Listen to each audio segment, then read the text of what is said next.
जादुई बेटी भाग 11। छाया नगरी। अब तक चंद्रिका 5 रत्न पा चुकी थी। अग्नि रत्न, हिम रत्न, पन्ना रत्न, मरुभूमि रत्न और सागर रत्न। हर रत्न के साथ उसकी शक्ति बढ़ रही थी, लेकिन उसी के साथ कालराक्ष की आत्मा भी उसकी रगों में गहराती जा रही थी। कभी कभी वह अपनी आंखों में काली परछाई देखती और उसकी तलवार स्वर्णधार से अजीब सी फुसफुसाहट सुनाई देती। आरव की आत्मा ने चेतावनी दी, छठा रत्न सबसे खतरनाक जगह में है, छाया नगरी। वहां तुम्हारा सामना सिर्फ दुश्मनों से नहीं, बल्कि तुम्हारी अपनी छाया से होगा।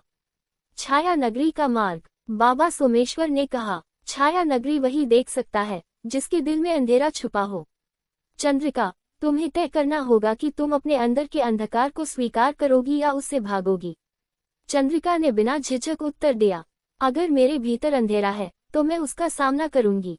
रात के समय जब चंद्रिका अकेली जंगल से गुजर रही थी, तभी अचानक उसके सामने धुंध फैली और जमीन कांपने लगी।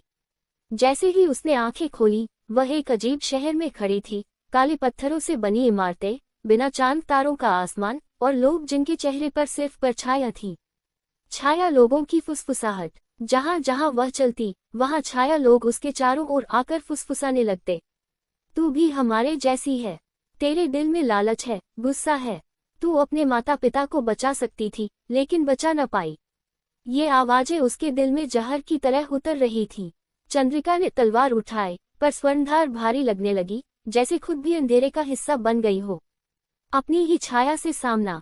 अचानक उसके सामने उसकी जैसी ही एक लड़की खड़ी हो गई, एकदम वही चेहरा, वही कपड़े, पर आंखों में गहरी काली आग। वह हंसी और बोली, मैं तेरी छाया हूँ, चंद्रिका। मैं तेरे गुस्से, तेरे डर, तेरे पापों की मालकिन हूँ। अगर तुझे रत्न चाहिए तो मुझे हराना होगा, या फिर मेरे साथ एक हो जाना होगा। भीषण युद्ध। दोनों ने तलवारें भिड़ाईं। जहां चंद्रिका की तलवार से नीली स्वर्ण रोशनी निकलती, वही छाया चंद्रिका की तलवार से काले धुएं की लपटें उठती। युद्ध के दौरान छाया ने कहा, तू क्यों खुद को मासूम दिखाती है? सच्चाई ये है कि तू भी शक्ति चाहती है। अगर सच में न चाहती तो अब तक रत्न छोड़ चुकी होती। ये सुनकर चंद्रिका का दिल डगमगाया। क्या सचमुच वह शक्ति की लालसा में है? आरव की याद। तभी अचानक उसे आरव की आवाज सुनाई दी, चंद्रिका, शक्ति बुरी नहीं होती अगर उसका मकसद सही हो। तू ये रत्न खुद के लिए नहीं, बल्कि सबको बचाने के लिए जुटा रही है। ये सुनते ही चंद्रिका की आंखों से आंसू बह निकले।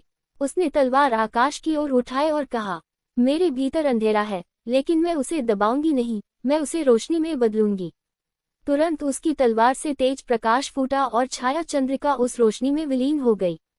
छठा रत्न, छाया रत्न। जैसे ही अंधकार मिटा, उसके सामने एक काला लेकिन चमकदार रत्न प्रकट हुआ, छाया रत्न।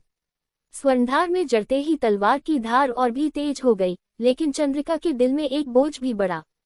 कालराक्ष की आवाज गूंजी, बहुत अच्छा, जादुई बेटी, अब तू और मैं पहले से कहीं ज्यादा जुड़ चुके हैं। छाया रत्न मेरा असली टुकड़ा है। अब तू चाहे या न चाहे, मैं तेरे भीतर हमेशा रहूंगा। चंद्रिका ने आंखें बंद की।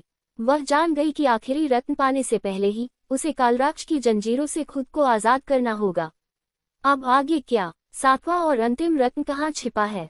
क्या चंद्रिका कालराक्ष के अंदरूनी कब्जे से बाहर निकल पाएगी, या क्या वही उसकी सबसे बड़ी हार बन जाएगी? ओपन बुक जानिए अगले भाग में। जादुई बेटी भाग 12, अंतिम रत्न की तलाश। क्या आप चाहेंगे कि मैं भाग 12 भी अभी लिख दूं?